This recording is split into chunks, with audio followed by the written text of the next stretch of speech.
Hello and welcome to I'm Alice podcast, and we're talking about connection, creativity, and how we find clarity through our ever-changing world that we live in. So we're talking about transformation and change.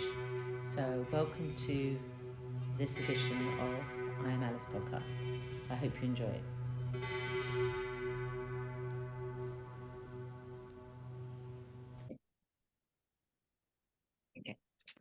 So here today, I'm talking to Catherine Shovlin about the sacred death, which is a whole new subject to me.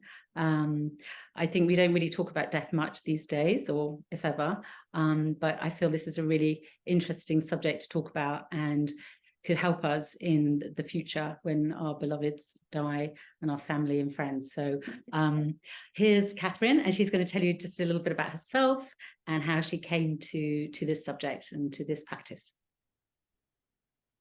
Hi, Alice. Nice to see you. Death kind of found me, really, I think. Like most people, I encountered deaths in my life, but then I heard about the possibility of working with people who were dying, and I just never really considered that before, apart from in a medical sense, which is not my thing. And it just landed for me. It just felt like something I was born to do. I immediately was interested. That same evening, I Googled training courses and signed up for my end-of-life doula training, death doula training, to accompany people dying. And then the more I've got into it, the more I found it's really such an important part of living.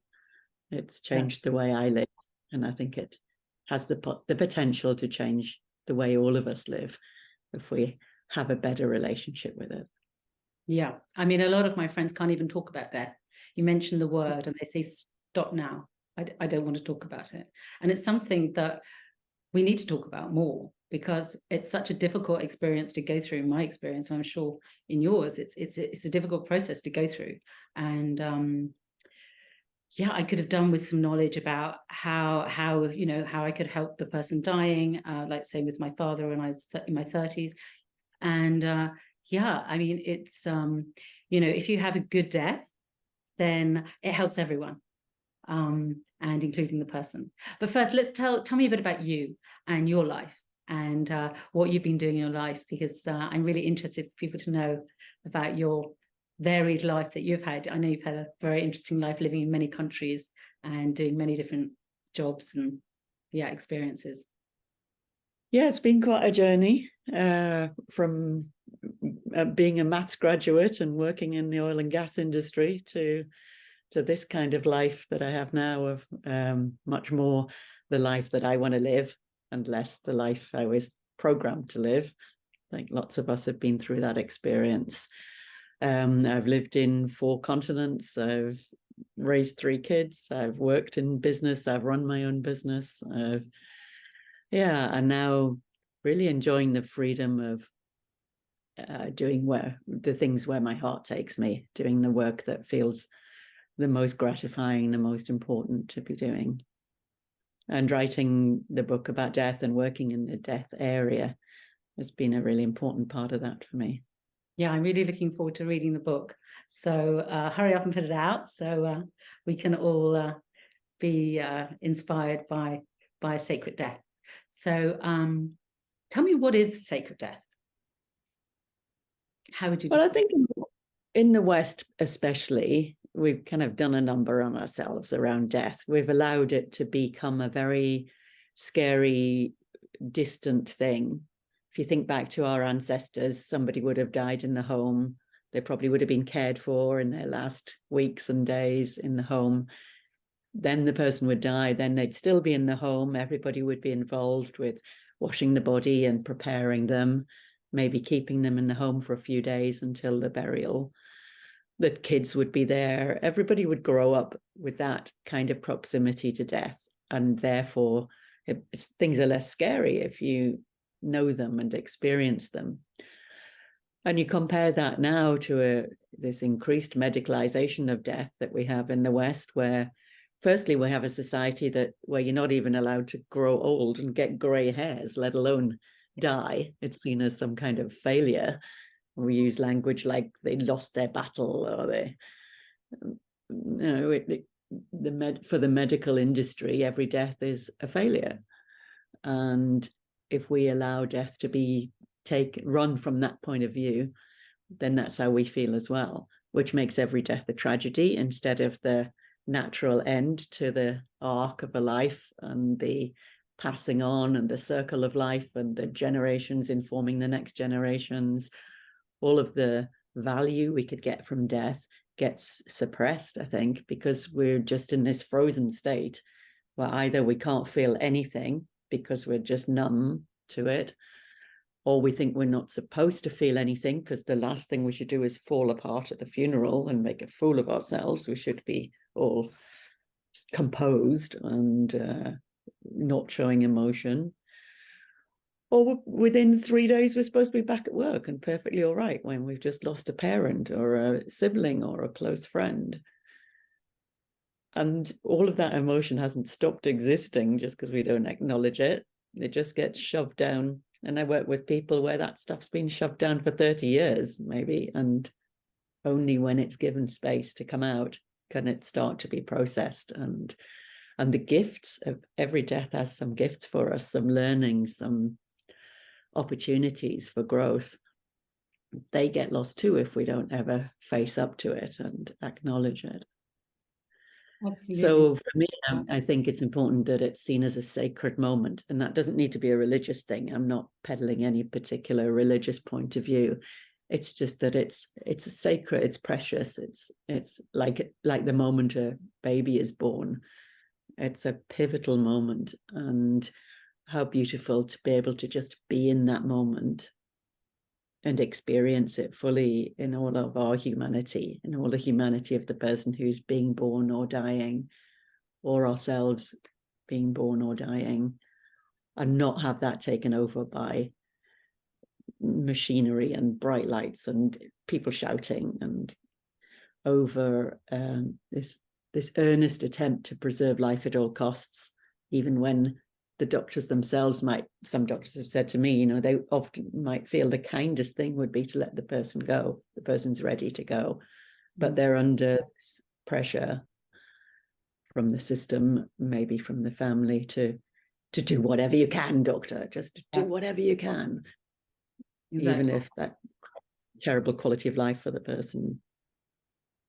Yeah. So we've set up this dynamic that it's a failure, so you have to avoid failure, so you have to do everything, instead of taking a more considered, more compassionate view of what's the kindest situation for this person here. Yes, I agree. I mean, I'm just talking about myself, but my father was in a hospice, and compared to being in a hospital where it's very busy, where you go into a hospital, the energy is very, you can feel it. It's full of fear. It's full of worry. And when he had the opportunity to go into a hospice, every time I walked in there, because it was quite a few months he was in there, every time I went in there, I felt like it was all lifted. It was, all the people that worked there couldn't do enough. They gave you space. They even allowed us one night when they thought he was going to die to all stay overnight. I know it sounds a bit strange, but it felt kind of heavenly there, because you could forget about all the worries of everything, or the medical system, and you just could go there. There's a little cafe, you could have a cup of tea and somebody could talk to you. You could pop in and see your dad, or your person, well, for me it was my dad, and just sit at his bed and just, if you wanted to speak. Often he didn't want to speak, he just wanted to be there. But obviously lots of people wanted to visit and see him for one more last time and chat, and come in and a little bit more, you know what I mean, because about them, they're needing this, don't want him to go, kind of thing. And just to spend some time around him and caring for him as well. My brother stayed overnight for 6 weeks, and we could all be around him. So it was a very peaceful environment for him to go when he was ready, not being like, oh, we'll give him some drugs. I mean, I think they did assist him a bit with pain relief, but it was a very gentle way of going. But still, I didn't feel to deal with it. And I didn't really, although I think later I read about Dr. Kubler-Ross and the Kubler-Ross curve, and that really, really helped me throughout life, actually, through any change. Knowing where you are in the curve, if you're in shock, if you're in depression, if you're in acceptance, you go through the curve, however it goes, and however you're feeling. So that was an invaluable tool for me going through that process. But like you say, within a week, I'm finding a new job and I'm working, and those emotions that needed to keep on coming up, I had to sort of suppress them. It's like, I can't really cry at work. You know what I mean? I sort of like lunchtime, I would read the newspaper and then I'd start bawling over something. I was like, oh God, okay, right, let's all pretend. So, I mean, we're both from the UK and we know, how people are in our world, and it's very much suppressing the feelings and stiff upper lip and, just get on with it kind of thing. But, as we know, it's a very unhealthy way of dealing with grief and death, And the hospice movement is amazing, and that has really been an important part of reclaiming death for ourselves and for the people who are dying, and treating it in a different way. And I guess that's also what I'm keen on with the book and with the training courses I do, this idea that death's been colonized, and it's now our chance to get it back and say, how do we want it to be? What would be it's never going to be a fun event. We're not trying to pretend that. It's always going to be sadness, and there's always going to be loss and a sense of loss and the grief that comes with that. But how can we make it the best that it can be for ourselves and for the dying person? Yeah. And so what do you cover in the book? What sort of bits can you tell us that you cover to support and to get a wider understanding about how we can support others to have a sacred death? How can we prepare ourselves and support them through the process? I think the important first stage, and I was surprised that this was part of the end-of-life doula training, but it makes perfect sense to me now, is our relationship with our own death. Because a surprisingly large number of people pretty much feel they're not actually going to die. Death's something that happens to other people, even though our brain knows that chances are, David Bowie died. So, what chance have the rest of us got? We know that rationally, but we have this kind of feeling that maybe we'll get away with it. And so we don't do the way that, say, in Asia, in Buddhism, for instance, people would have a lot of relationship with their own death and a lot of time contemplating it. We tend to shy away from that. It's uncomfortable. We don't like it. It's not a popular topic to raise when you're out with your friends for a drink or sitting down to a family meal. People think it's morbid. People think it's depressing. So it's kind of pushed away all the time. So for me, the first important stage and the first part of the book is about understanding our own relationship with death and examining that, and how has it shifted over time, and what things maybe could we consider changing. And then when we've got that, that puts us in a much stronger position to relate to anybody else who is dying or is grieving. Now, you might have experienced this when your father died, that people are very embarrassed about it. They have their things that they say. I'm very sorry for your loss, and oh, he was such a nice man, or he helped me so much, or their little announcements as they're arriving for the funeral. But then the fourth time they see you in the street after that, they're running out.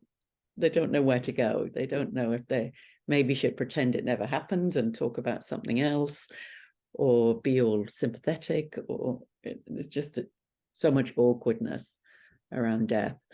And I guess a lot of what I'm trying to say is, let's get over that for our own sake and for society's sake, because we meet little deaths all the time, don't we? The death of a relationship, the death of the end of a job, the end of a beautiful holiday, the end of even just a great evening out with friends. We're constantly having to deal with loss and endings, and we can use all of those if we choose to not just pack away or run away from the uncomfortable feelings, but hold them and have compassion for them, have compassion for ourselves. Even though that was a lovely event, I'm allowed to feel a bit sad that it's finished. Yeah. Or somebody else is allowed to feel a bit sad that something's finished. So it's So all being about more relationship with the self, isn't it? Really, it always comes back to the self. You know, I mean, I totally get that. Yeah. I mean, I find it quite awkward when people, you know, someone's died of a friend, and because they're so awkward with it as well, maybe, that I don't want to say anything. You know, I'm happy to talk about it and discuss it and keep on, you know, giving support and checking in on them. But it's often because we don't know, we haven't been trained to have that compassion, take that time, and like you say to them once, oh, I'm really sorry for your loss, and you know, but really it's and the word sympathy, what do they say? What's the classic thing they say? They say something, I think, is it not sympathy? Maybe it is sympathy. And it's just like that word, sympathy. Yes. No, it's like we want actually empathy. Yeah. We want empathy, or we want compassion, or we just want to be spoken to, and just, you know, we don't want to avoid it. We don't want it to be the elephant in the room. You know, like you said, you know, it's interesting that you say we don't know what to do, but which should be fine, because the compounding problem is we think we're always supposed to know everything. We're supposed to have the perfect phrase that will make everything better, or we're supposed to make the perfect offer that will help, instead of just going, you know, I don't know what to say to you, but I'm here. That's all we need to be. Here. Exactly. Yeah. With it. I mean, I kind of worked that out. It's like, really, you know, yeah, exactly. And just checking in like you do with friends anyway. You know, it's like, because it doesn't necessarily have to be someone's actual physical death. You know, it can be a life-changing experience where you experience all the emotions of death, but no one's actually died. Like you say, an end of a relationship, divorce. You know, obviously for me, I lost my adopted children, which was a hugely emotional and spiritual experience that you know, it took me many years to come to terms with. And but no one really spoke about it. And obviously it was a very real experience for me. And yeah, it was very interesting how we never spoke about it again, kind of thing. We just sort of ignored it. We ignored the situation. Therefore, we're actually ignoring the person and their experience, and not acknowledging that they have feelings and they might need to have a hug, or just to be present with them. Just to, you know, one thing I felt was about being heard and being able to speak about how I felt. And, you know, not in a formal counselling environment, but just as a friend who knows what you've been through, that you can just talk freely about how you feel. Because it's difficult feelings, other people sort of shy away and sort of, oh, well, kind of see when you get better, you know, kind of thing. Yeah. Yeah, you're right. You know, with the day, like the elephant. 3 months on. Exactly. And, you know, it takes years. You know, I mean, I remember the first year of my part of who we are. Yeah. Yeah, but through that, I changed my life when my father died. I went traveling. I really had this like, right, I've really got to live my life. I've really got to go on adventures. I've really got to live. It did make me feel that, I must say.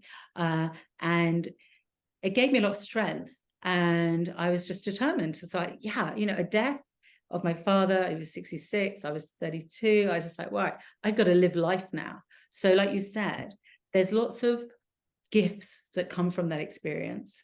And one of the gifts I'll just quickly mention that came to me when I was traveling in New Zealand, and I was on my own traveling. I would meet people for a bit and travel with them, but essentially I was on my own. And I was walking through these trees that sort of met at the top. And I was walking through that, and I thought, oh wow, who's going to walk me down the aisle when I get married? Because obviously I had this idea that I was going to get married, which obviously I did. But and I was like, oh, because my dad's going to be there. You know, how can that space be filled? Anyway, it came to me, oh, your brother can do it. And I thought, and my dad will come through him. His spirit is in me. You know, the spirit is in my brother. And also that made me realize that actually anyone that you've loved can't actually leave you. I mean, obviously they leave in the physical sense, but the realization I had was that actually my father can never leave me because he is within me. He's in my heart. And when I realized that, it was a huge comfort to me, because I guess I hadn't thought about it in that way. You just think, oh, he's physically gone. I can't talk to him. I can't hear all his stories. I can't hear his laughter, his silly jokes, or and spend time with him. But I thought, wow, but he hasn't left me. So, he's within me, and I can talk to him like to myself, or, journal or whatever. So that was a big realization when I realized that people can't leave you. And even if you have no spiritual beliefs at all, he's in you, in your DNA, he's in you, in your memories and in your experiences. Yeah, but for me, that was a really bit of a eureka moment, that I realized that. I mean, I guess I'd just been going through all that grief of the loss, and I was very much focused on the loss of my father, that I didn't feel I had enough time with him to get to know him properly. They can't leave you, and I think that's something to really focus on and remember when you're going through grief, is that actually they're in your heart. Anyone's in your heart, whether you're abroad. I was thinking all my family are in the UK, my friends are there, but they're still with me. I can call them up, but they're in my heart. So anything that you carry in your heart is always going to be there. So yeah. So what else? Yeah, and you always work through some of the challenges as well, because sometimes people die in the middle of a big family argument, for instance, and there can be a lot of regret that that person's died and there's been a bad atmosphere or unresolved problems. But I think you can still work on that with their energy, with their presence, what remains of their presence in your life, rather than feel like all is lost and can never be redeemed. Yeah, and also say when people just die very suddenly. I mean, obviously I was very lucky. I had a good 6 months before my father died, or maybe 5 months, so I had time to process it. My brother called us Australia. How's Dad? Oh, well, he's dying. Yeah, I know he's dying, but how is he today? It's just So there was sort of laughter around it, to be honest. But yeah, and he did have a good death. But what I wanted to ask you was more, the spiritual aspect. I know you said obviously you don't have a religion, but obviously we have souls. I believe, obviously I think there's general consensus, and that soul obviously leaves the body. And I'm interested if you want to talk a bit more about that, the soul. Yeah. So as well as doing end-of-life doula training, I also did shamanic training and the shamanic practice called psychopomp, which is ensuring that the spirit, the soul, the energy body of the person has a safe passing as well. It doesn't get stuck. And it's another area where we've been sold a particular story, I think, isn't it? That ghosts are scary, bad things. Whereas in my experience, they're just lost or confused or worried about something, need some help, maybe haven't even realized they died if it was very sudden. So I also get involved with that aspect of death, of helping people who are sometimes people, all the medical staff say, we don't understand why she hasn't died yet. She's ready to go. Her family have all said goodbye. Everybody said it's all right for you to leave, but she's just clinging on and we don't know why. And then I would do this kind of what we call a kind of cleansing and unwinding ceremony with the person. Usually some things might come up, might have been from when she was 3 years old. It might have been from last week, things that can be healed and released. And then very often within a matter of hours, the person can pass.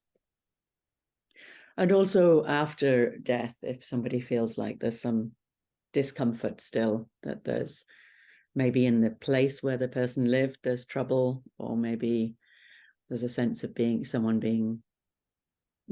having too much presence from the person who's died, or might be called haunting, but that's a kind of loaded phrase, so I would avoid it. But the person just seems to be around too much and in a troubled way, and then helping them, doing that same ceremony after their death with their energy body instead of their physical body, and clearing anything that needs to go and helping them release and move on.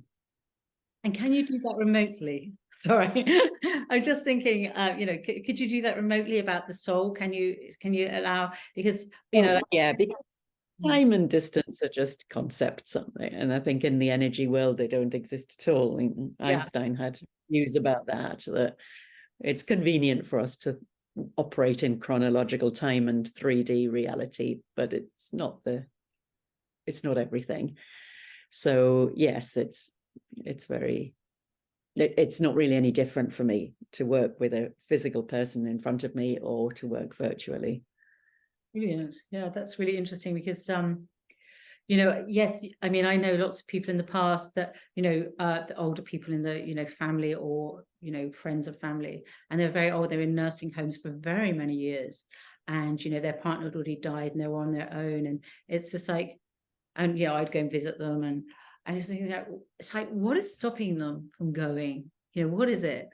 Because, they get to the point where they really have no value, they're not barely eating, they're not going out, they're not really talking, they're just lying in a bed all day. And which is, it feels very sad that, to visit somebody when they really feel they appear that they don't really want to be here anymore, but they continue on and on. So that's where you could come in and just sort of connect. At least give them that opportunity. Yes, it might be that they're quite content with their inner life and their memories and whatever they're thinking about while they're lying there, apparently not doing anything. Or it might be that they feel trapped by something. Maybe sometimes people have done something they regret, and so they're afraid. If they've been brought up in a religious tradition of judgment and punishment, then dying could be pretty scary, and you don't want to get what's coming to you. If you really believe an issue. Or they may feel that there's somebody, a friend of mine who had early onset dementia, and she was pretty much in that state. She couldn't feed herself, she couldn't talk, she couldn't really move, and she stayed living. And then her son, who was maybe 20 at the time and had a lot of trouble in his life, came to visit, and he said to her, "It's all right now, Mum, I've got a job as a car mechanic and I like it and they like me and I'm going to be okay." And she died that night. Wow. Yeah, that's what I was thinking about dementia. And also it made me just think about, when you're unable to, say, walk and you're just lying there, obviously appearing not to have much that you can do in your life. You can't walk, you're sort of stuck in a bed and you're whatever's going on with that person. But it's almost like being a child again, isn't it? It's going back to being, cared for like almost like a baby. I was just thinking that is that sort of like a way of like, then you're cared for.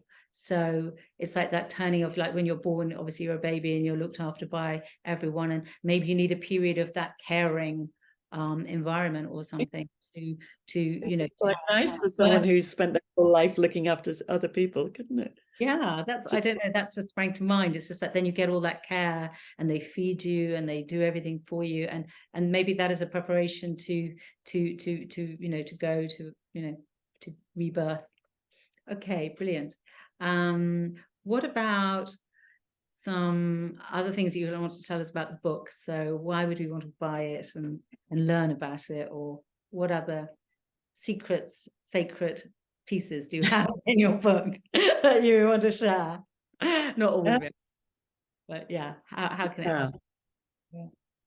Well, I think some of the one of the things I think is really interesting is what we can learn from dying people, and less of the trappings of life are important to someone as they're dying. And anyone who's sat with a dying person will have seen that happen, that we fill ourselves up with so much busyness and dashing about and dealing with this and dealing with that and making our lives as complicated as possible, really. And we hold it as a value. If somebody says, "How are you?" "Oh, keeping busy." Like, that's a good thing. Like, it's an achievement. That's what we're supposed to be doing. And watching that falling away of things that don't matter is such an important reminder, I think, for those of us who are still living. What actually matters to somebody when they're dying?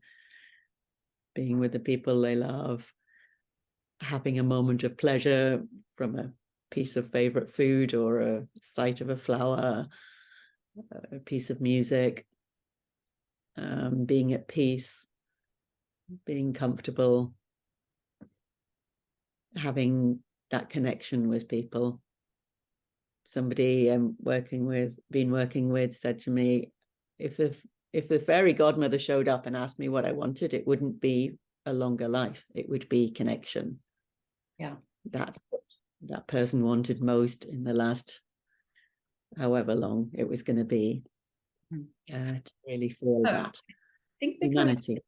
we're coming to an end now. The Zoom is running out. So if you'd just like to tell us where we can find your book and where we can find you to find out more about Sacred Death and your book, and maybe Instagram, if you'd like Sure. Yeah. So the book, so we know what the cover looks like.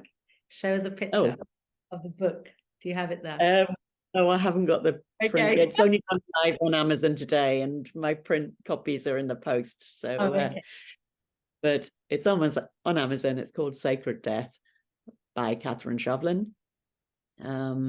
And more about the training and the other things I do, the other death-related services I offer are on my website, which is windsofdiscovery.com.